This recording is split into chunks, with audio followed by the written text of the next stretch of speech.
Good evening, everybody, and welcome back to In the Buff. I'm Zach, and this is Rob, and we've got 2 hours of Survivor to talk about tonight. Rob, what about that fall Andrea took? That was how do you come? I was certain that she had a broken ankle or something, because I probably would have. Sat there for a minute, and I was like, "Oh no." And then she just got up and walked away like it was nothing. Right? That was she really dusted herself up and was like, "Oh, fine." Oh. Yeah, that was a little nuts. I did not expect her to just get up like that. So that was pretty cool. So this week is significant because it is the merge and the merge feast. And this season rather, we had two people who had to volunteer to sit out of the feast before anybody got to enjoy it. And those two people were Brad and Ty. And do you think this? What are your thoughts on this twist? Is this a good twist? Is there any point to it? Did Brad and Ty earn anything from it? This twist, at first, when I saw it starting to play out, I was like, "Oh, this is kind of like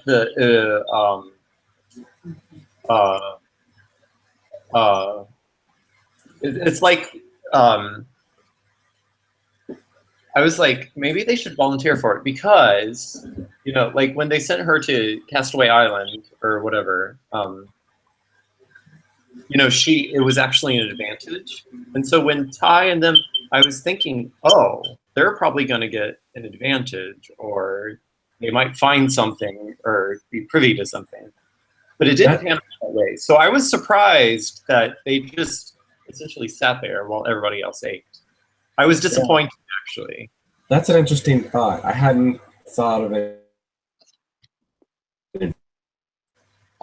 given through the game. And I really thought when I saw it starting to play out, and that thought came into my head, I was like, well, maybe Debbie will go ahead and, because she had that experience last time, maybe she was willing to bargain it and go for it again. I don't know. I don't know. When Jeff first announced it, they needed two people to volunteer to sit out. That was the first thing my mom said was, "Oh, well, it should be Debbie." And I was like, "Why?" Yeah, but that's the interesting thing, because the survivors don't know that Debbie had actually a reward. This is true.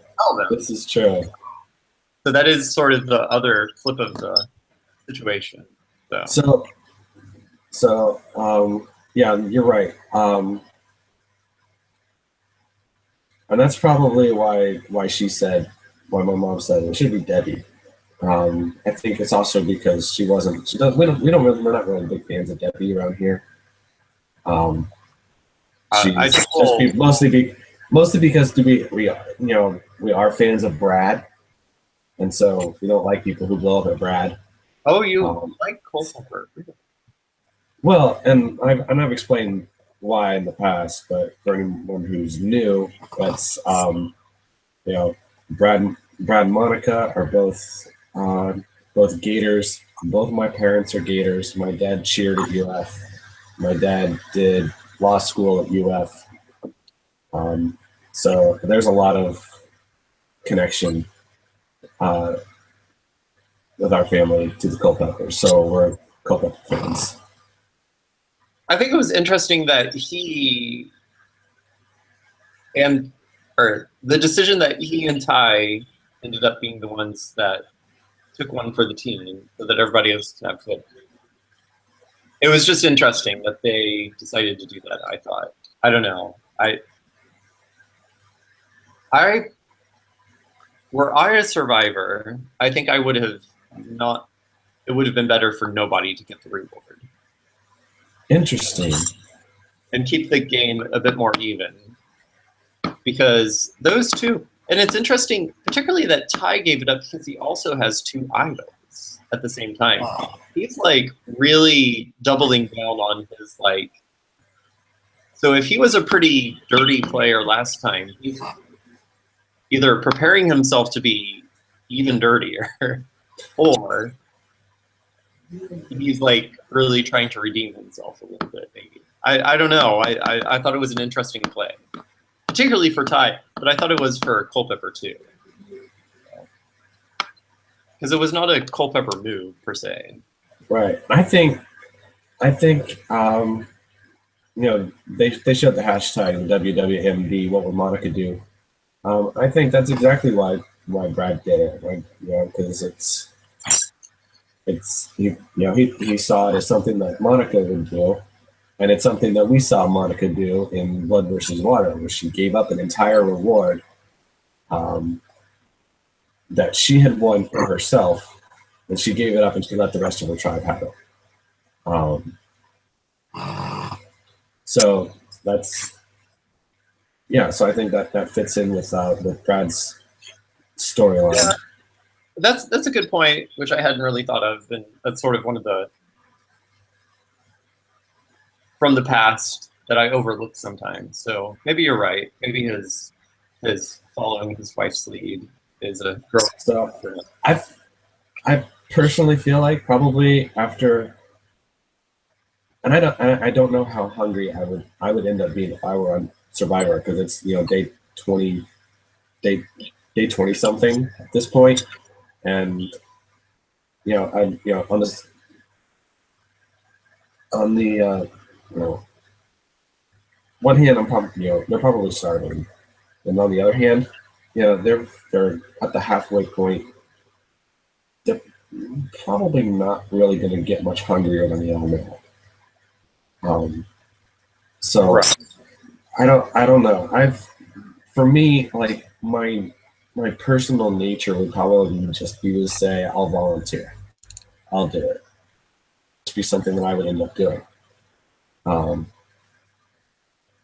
Probably. I'm saying like probably I would say 70-30 there's a chance I would do that.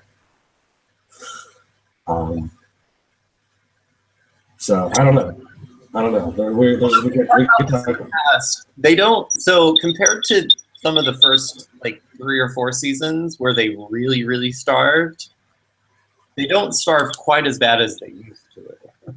Right. There's a lot more food rewards. I feel like there's more food rewards, and there are some seasons where like they literally had no rice left, and I feel like that has not been, or beans or whatever their staple is. I feel like the past, I don't know, maybe 5 seasons or so, it's been much more bountiful compared to some of the previous seasons where like they really were starving. Like there was no food left. And they have chicken, and they don't eat. Why aren't they eating the chickens? But luckily, we saw why they're not eating the chicken, because the chicken's producing eggs. And we saw that last night. So there's that. Like the last time we saw them run out of rice was in season 29, and they had to, the production will give them more rice, but there's definitely a penalty, and it usually costs them their shelter or any kind of comfort that they have. So we talked a little bit about Debbie. Let's talk a little bit more about Debbie. What did you think about the fake drunk act? Was that? She's crazy. She's. That's what I thought about it. She's crazy. She's a nut, and I thought Mooning Ty was funny though. What was that? I thought Mooning Ty was funny though. It was kind of funny. Yeah, I appreciated that. I didn't kind of.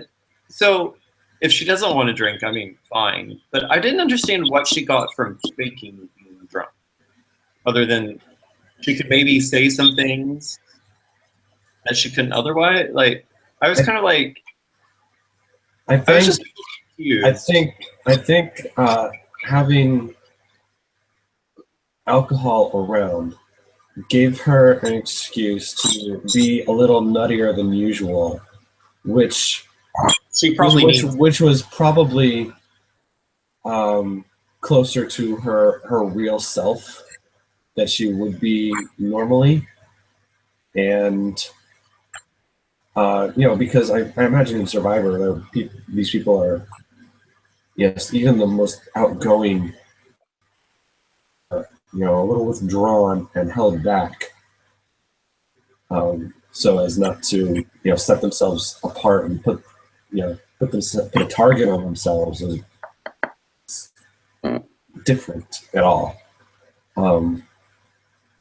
It was an excuse for Debbie to kind of come out of her shell even more so, and just be a little goofy and loosen up and lighten up the mood. And so Yeah. I think that's what I understood from her, from what she said on the show. Is that she's just trying to liven things up, loosen up, and let up and be comfortable, and let other people be comfortable around her.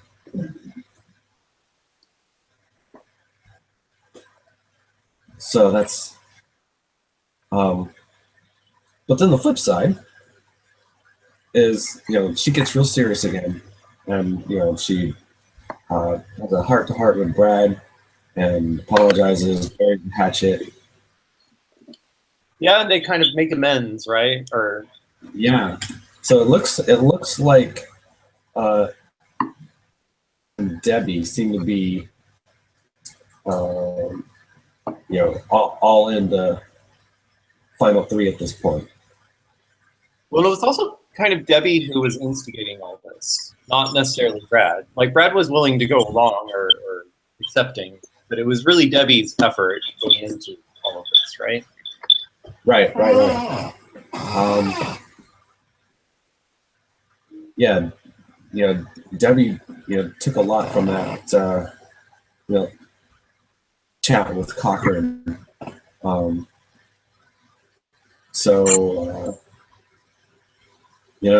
she took his advice and, Yeah, you're right. buried I the hatchet think and he has been playing a bit more, not reserved game, but she's been playing a wiser game with like her personality. for sure. And she's, I think she could easily improve her position from her first time around. We're gonna move on again. We've got Suri and Michaela seem to hook up and align together. Yeah, throughout both episodes, really, or well, Both hours, yeah. both hours. And that kind of makes sense. I liked that idea actually. I'm surprised that wasn't more obvious. It seemed like they had to work hard to do that, and it seems like it might have been abstractly a more obvious relationship to cultivate from the beginning. Yeah. To me, which was interesting. I think an interesting social dynamic between the two of them. So we've got a fun fact here. This is the first time in 34 seasons. This is the first time that Black women have made the merge together. And we haven't had a whole lot of seasons with more than one African American female. But this is the first time it's happened that they both made the merge. Wow, interesting. So there's that. We have had seasons in the past where, let's see, two African Americans make the merge. We've had two men make the merge, but never two women. So there's fun fact number one for the night. It is worth noting that that two black women did make the jury stage in Cook Islands, and they as a duo, for lack of a better term, place. Let's see, there were two in it up to the top 11, I believe. Below it, and that's where we are now, the top 11. So they've tied that. This is the game that two black women have done. I think your fun facts just sort of re-emphasize my point. Like, it's surprising how people were both to come to terms with that. Maybe they work together. Where, you know, from afar, it seems like that would be an obvious strategy that they might jump on. It could be, yeah, and it's surprising how social dynamics end up playing out on Survivor. Sometimes they don't always play out how you expect, and they almost never play out how you want. And I think both of those players are, so Cirie and Michaela, are really strong personalities. They certainly are. So that definitely, I'm sure, plays into it. But it was interesting how Cirie ended up really taking that sort of mother figure isn't sort of the way, but that sort of older, wiser guidance to Michaela in the end throughout the episode. Definitely. And Michaela showed a lot of growth because she was really willing and a minimum.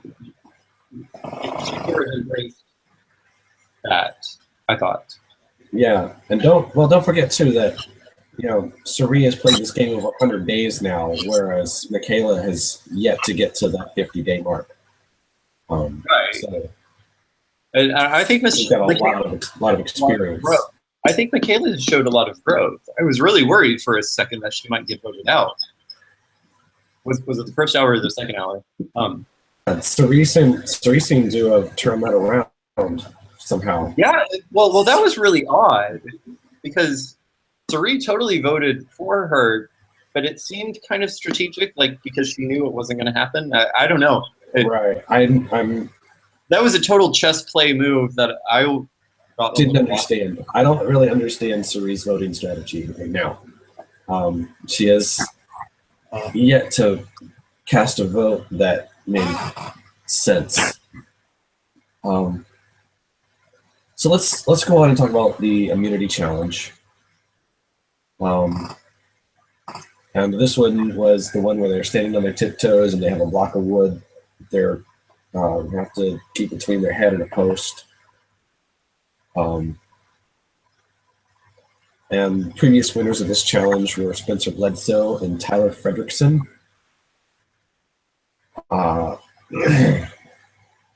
So Andrea is the first woman to win this challenge. And fun fact number 2 for the night. Andrea becomes the first three-time player, or rather the first player to play at least 3 times or more and win an immunity challenge, win an individual immunity challenge.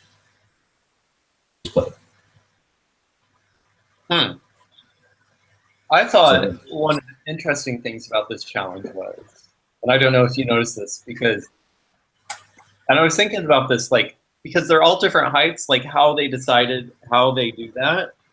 And what I didn't realize was, because you can visually see that some players are shorter than others, like Ty, for example. Right. What I didn't realize was how tall Sierra is. Yeah, Sierra's like 6'1", I think. I think she's the tallest survivor out of all of them. Like, I think hers was, and I was just shocked at like seeing the distance, because what they do is they lower the platform, because like the piece on top was presumably like the same height for each of them, and they lowered it. And Sierra's was way lower than like Everybody's, and I found that one of the most interesting perspectives to see watching that part of the episode. Yeah, I am. When I first saw this challenge, I realized everyone's kind of at the same height, but everyone's a different height. So it was kind of interesting to see that the way that they set that up. It means that some people have a little bit further down to jump when they're done. Exactly. That's so.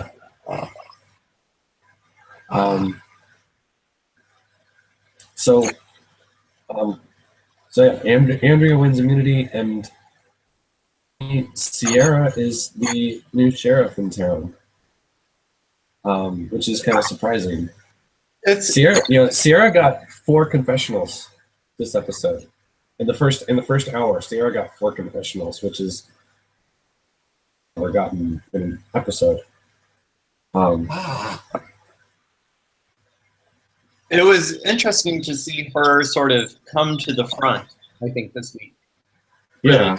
Because she had really been in the background for the most part. It's interesting to see. What's interesting to me is seeing how this plays out to the where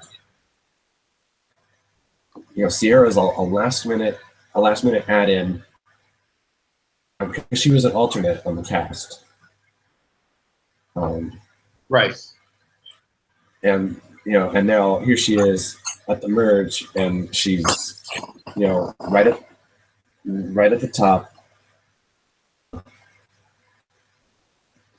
Almost seems to be running things.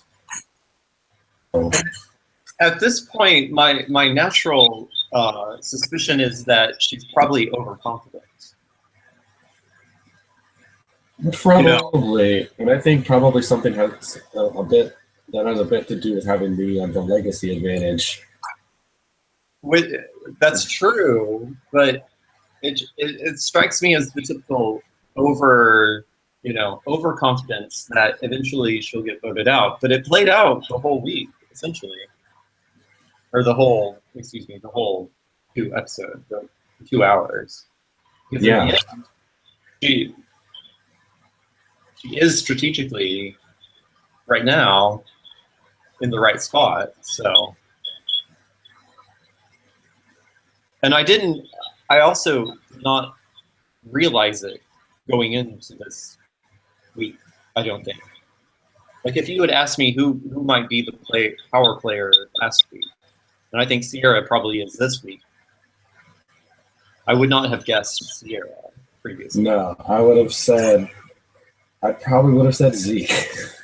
Yeah, and actually, you expect Zeke to kind of be in a position of everyone's looking to him, maybe. And Zeke is playing a good game.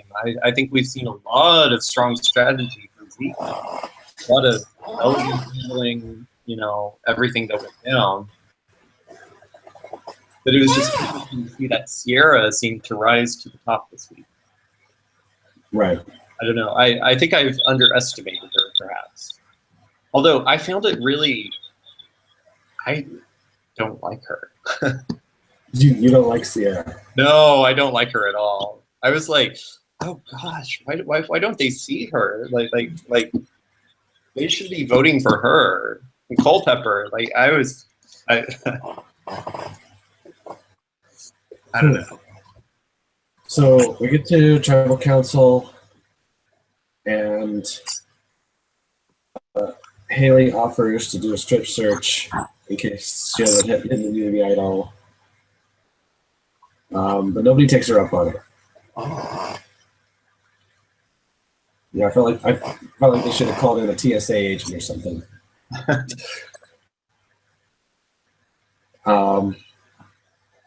It was interesting. She was really aware that they thought she was the target. Yeah, and I was a little confused on how they. In watching the episode, I was confused at how they thought that she had the idol. because I think she's one of the least likely people, from what we see, at least, to have an idol. Based on what Sierra said, it seems to be that she was playing with a lot more confidence this time around than as opposed to when they first played together in Nicaragua a couple years ago. Well, yeah, that was what threw Sierra off. We as viewers know that we know that there's 3 idols in the game right now, and 2 of them are in Ty's pockets and Troy's hands. It was just really surprising to me to see that they could so easily pin it on Haley. That might be the one to have an idol. And she was sort of an easy target, unfortunately. Yeah, it's interesting. These past 2 returning seasons, usually we see that the first boot at the merge is usually like this strong guy who has potential to win a lot of immunity challenges. This time, these past 2 times, it's been some of the more strategic thinking social gamers who kind of sit back in the background. So, you ready for another couple fun facts? Oh, I love fun facts with Zach.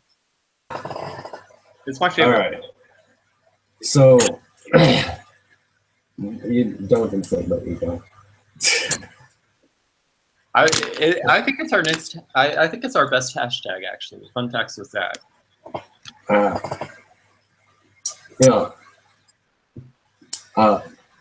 Fun fact number 1: Haley being the first juror means that she is the first player, again in Survivor history, to be the first juror twice.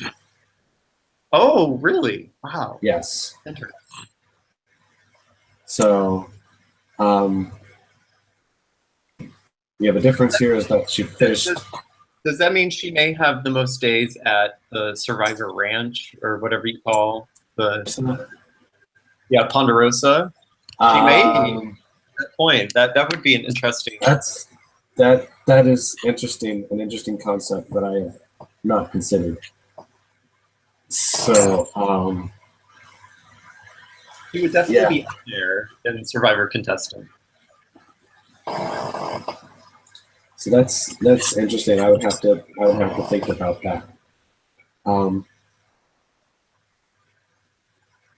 She's the difference between here and Worlds Apart is that in Worlds Apart she finished 11th. Here she's 13th, so she's only a few spaces back. Oh. But second fun fact: Cirie becomes the 11th player this season to make it to the merge without ever going to tribal council. Right, because they had to light her torch. Exactly. I do. So I remember watching that, and I was like, "Oh, wow! I had missed that she hadn't gone at all." So previous players to without going to tribal, the entire Tambang tribe in Philippines. Mike Skupin, RC, Abby, Lisa Welchel, Abby, and player ever. Yeah, that's it. Joe and Keith Nail in Cambodia, as well as Nick and co-run winner in Survivor 32. So Suri is the 11th.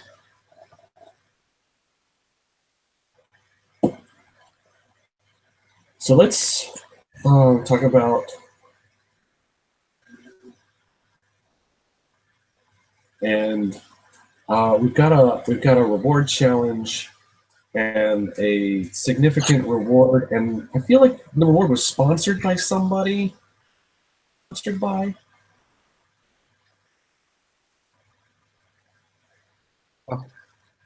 I don't remember.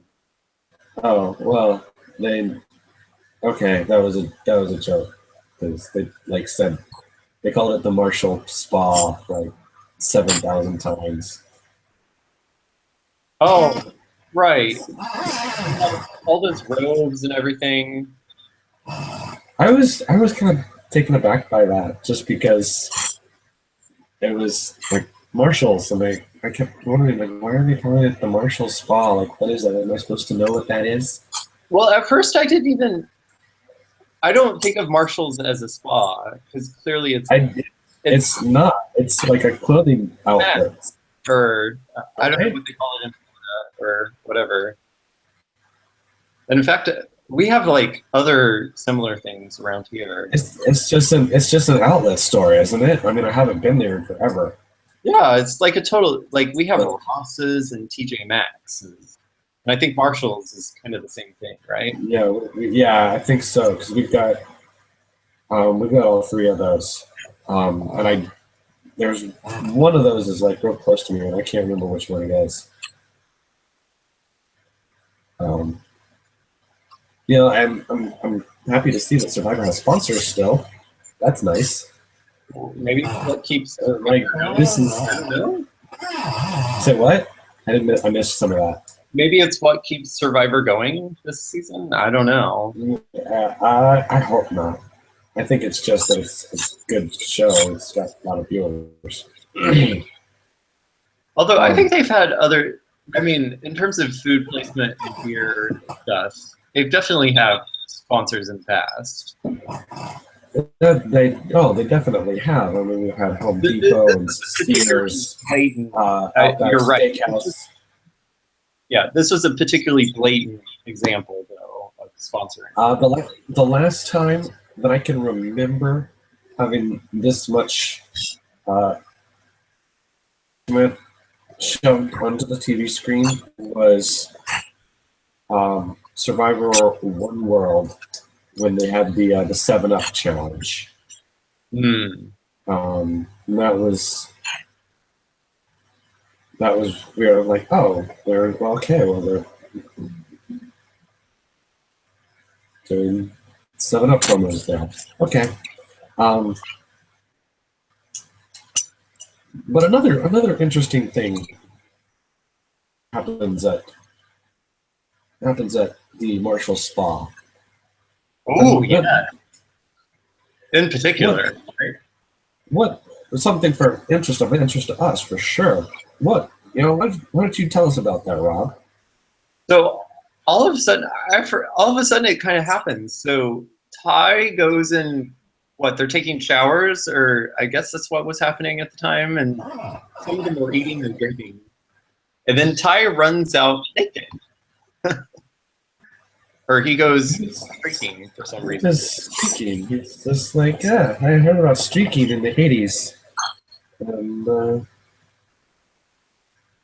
really I didn't sort of understand his references to like, isn't this what you all did in the 70s or 80s? I mean, a lot of them hadn't been born yet. Like, I don't know. Sometimes Thai can be lost in translation, unfortunately. Yeah, but it was kind of a goofy, silly moment, and it was fun and it was good.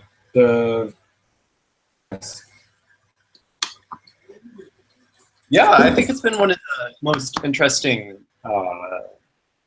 most naked moments on the season so far, for sure. It was the most naked moment we've seen so far, for sure. Although I think if we wanted to go down the Natris route, we could we could discuss Zeke and his body a bit, because at many times he typically, where many other males go shirtless, he does not. However, at the same time, there are many times where he does, which is kind of interesting now that all has been revealed. This is true, and this is. I think that's a deeper conversation to have, and I haven't really thought much about it, and I don't know that it's even worth discussing. I don't know. I think it's an interesting topic to think. I think it's worth spending at least a moment on, because this is an interesting point, and especially from a naturist / free the nipple perspective. Yeah, and I'm because we're and I want to try to be as respectful as I can when I talk right now, because I am neither transgender nor am I a woman. But this is one of those times where where we've got this question of where is the line. I think it's really fascinating, because I think I'd have to go back and watch the episodes, but I would say we saw Zeke more bare-chested this week than we have the entire season. And I don't know about the previous season, because I don't remember that well. Zeke has been... And maybe it's just because of the revelation that I realized it, and all of a sudden I was noticing such a thing. And that could totally be a thing. But I found it very interesting that I noticed. It could. And, if you went back and rewatched season 33 as well as this one, you'd probably see Zeke maybe about 35% of the time. Just rough guesstimate. I think it would be also interesting if someone had the time, and just thinking about these things though, to compare with the average male. So say maybe Ozzy or Culpepper or somebody who is more likely to be topless as a male comparatively, and just how that is. I think that's something in terms of our naturist looking at the show, some of those norms of how they play out on different seasons changes, and sometimes it's very different. Sometimes all the girls only wear bikini bottoms, it seems, for example. And sometimes they're much more likely to have some sort of small shorts or whatever that they wear at the same time. Yeah. And time for a lot of guys, like Boston Rob, often wore t-shirts most of the time. Yeah. I think, for example. It goes between sexes and seasons and everything.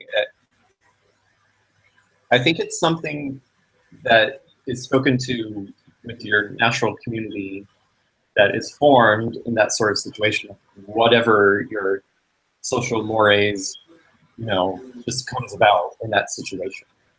So it's very interesting, I think, to speculate about, at least. Agreed. Because it is speculation, I think, at best. So. Agreed. So we talked a little bit about Zeke, just now as a person, but let's get back into. We have to ask what is he thinking now? because he's flipping on Andrea and Saru. Wow, what a move! And What do you think? I can kind of understand the logic because it's Survivor and you want to make the move. Yeah, no, I agree. I was kind of like, at the moment, I was like, yeah, that's some good strategy. That's some real good gameplay. And then I was like, but do you really need to be playing that hard at this point? I don't know. I was very conflicted seeing that. It was interesting. I think it kind of ended up in the vote because we didn't otherwise have any kind of real sense of where the vote was going next, other than one group was targeting Sierra. I was shocked that Ozzy ended up being voted out. I didn't think that's where it was going to go. Debbie just kind of brought it up like that out of the blue while they were talking about, well, who should we vote out next? And they're like, Ozzy, let's do it. And it made sense. And I'm actually surprised he made it this far. Yes, it does kind of make sense that that they should have voted Ozzy out. But I think Ozzy, so we've given snaps to like Michaela and other people for playing a more subdued game. I think Ozzy has likewise been playing a more mature game this season. Like, he's still being a physical threat, and he's going to need more legs down. But I still remain like, I think voting him out right now was kind of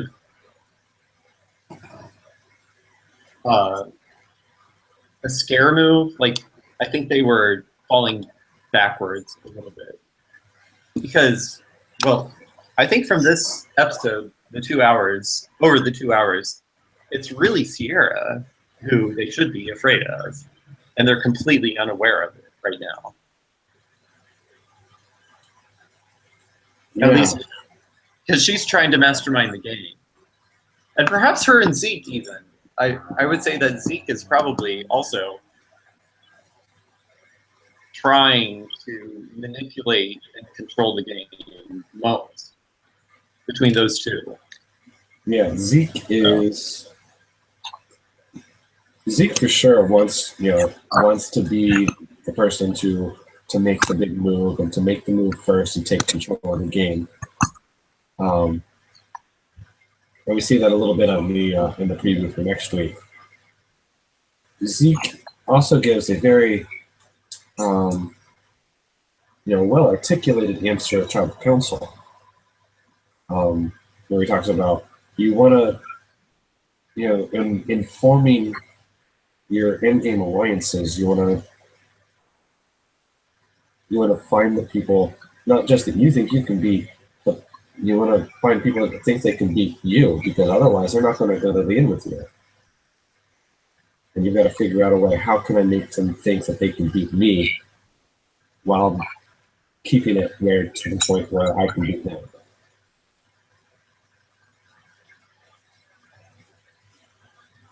He said it a lot better, and I really just butchered it. And No. It was complicated anyway. Really sort of, it's super advanced, like Survivor strategy, right? It was totally something that a two-time player would come up with. Yeah, so compared to Michaela, so Zeke versus Michaela, if we have from season 33 to this season, right? Right. I think Zeke is probably, so if we had been told those two players were going to go on to a new season, and to guess what their strategy might look like, and who might be better. I might have voted for Michaela because I think Michaela in the previous season going into it, right? Like we saw some really masterminding, and she had. Remember the season or the episode with the stones, and like she was really drawing, which was really her demise. Right. Yeah, I remember that one. And we never saw that from Zeke per se, but I think this season we see that Zeke is much more of a mastermind. And maybe Michaela is just drawing back into the back.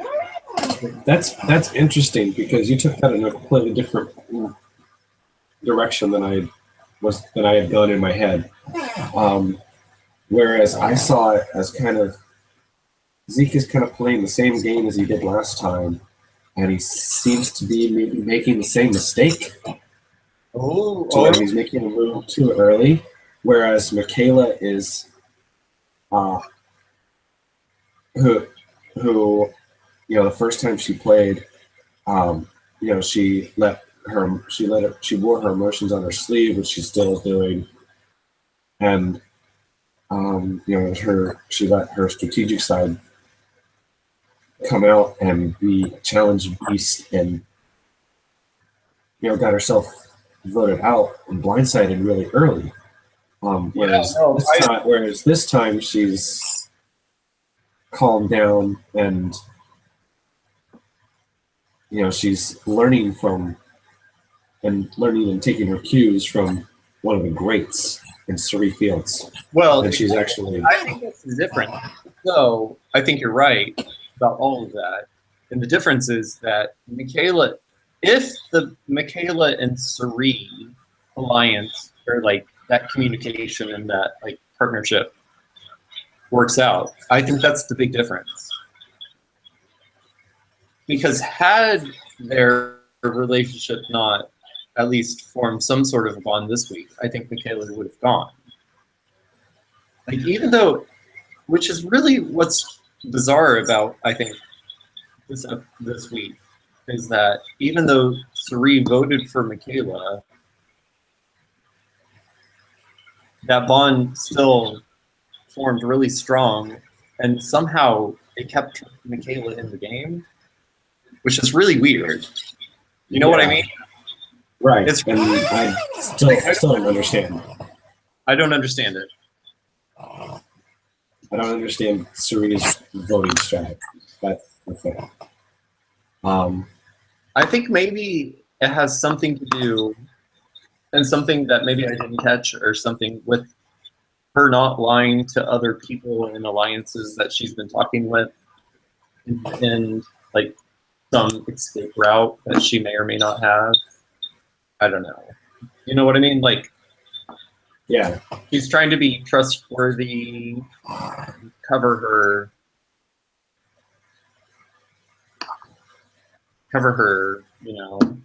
places. Yeah, right. So, Tribal Council, big move does come out. Debbie uses her extra vote. And do you think that was a good move?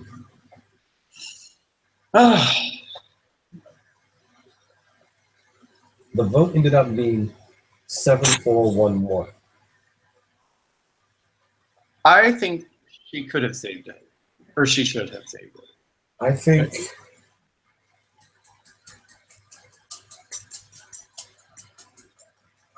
that it was a smart play because they had 6 on their side voting for Ozzy. That means there's 6 others voting for who knows who. And you can't guarantee that those 6 aren't all going to come together and vote for the same person. So, we saw, Zeke voted for Aubrey and Cirie voted for Sierra for who knows what reason. But that was not predictable. So I think voting, adding the extra vote, and claiming the majority, not just in this vote, but a majority through the rest of the season now. If this six can stick together, Do you really think they're going to stick together, though? it's I mean, it's too early. it's entirely it is it's still early. But I'm saying it can happen. My perspective This these is sorts of things. So if you have a reward like what Debbie did, I totally get what you're saying. Yeah, there was a wise strategy, and really, because the votes could have been split is essentially what you're saying, right? right. It could have been 6-6. And so she which was means assuring that no matter what happens, there's no tie. They don't go to rocks. yeah, they weren't going to go to rocks or whatever. However,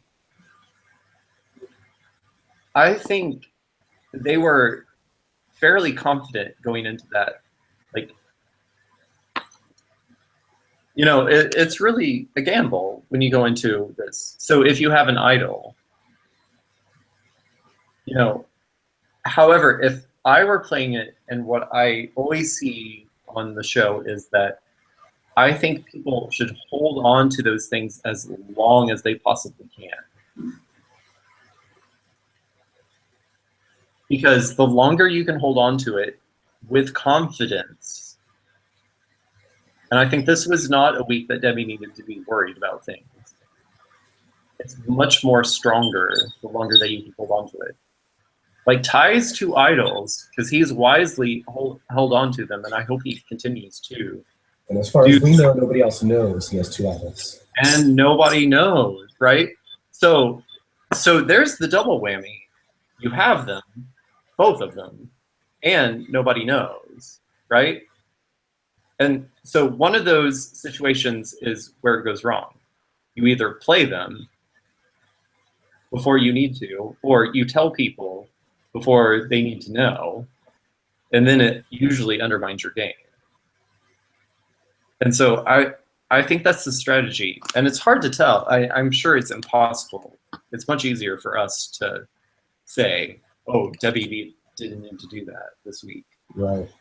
I'm sure for her, it maybe felt different in the context.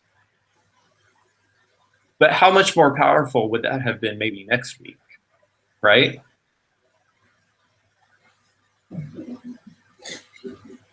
I don't know. I think, I personally, I still think that it was a good place to use it. Next week, there's an odd number of people. So we've got, because we're at the top 11 now.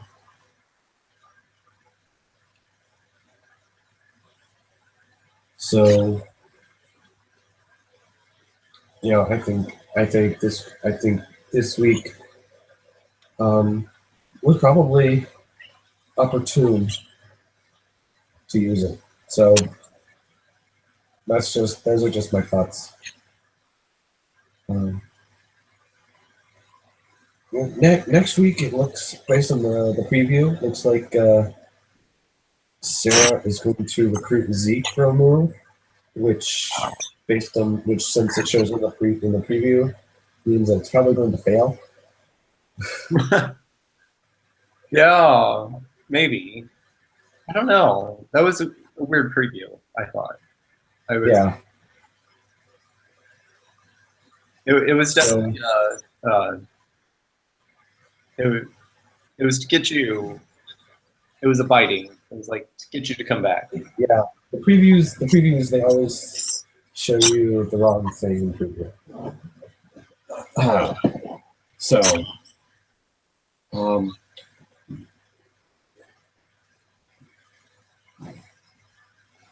any final thoughts for the evening?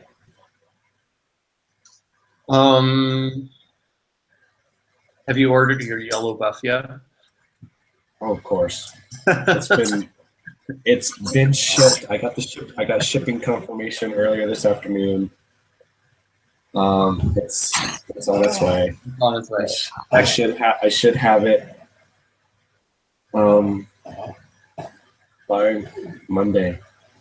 I believe, is when it's supposed to arrive then. Awesome. So I really like this yellow buff. It's his last fun fact for the night. This is the third time we've had yellow as a merge color. Oh yeah, you tweeted that. Yes. Yeah. This morning or something. I saw it.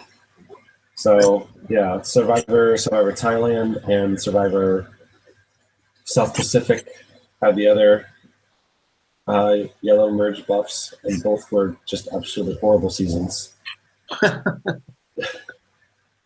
I think. Well, I think this has been. This is not a horrible season. This has not been a horrible season. This has been an excellent season. Pardon me. This has been an excellent season. Lots of really strong gameplay has gone into every episode and every tribal council. Yeah, and some exciting social things going on too, and which means we've got a very eclectic group here at the merge, and who knows what's going to happen further down the line. So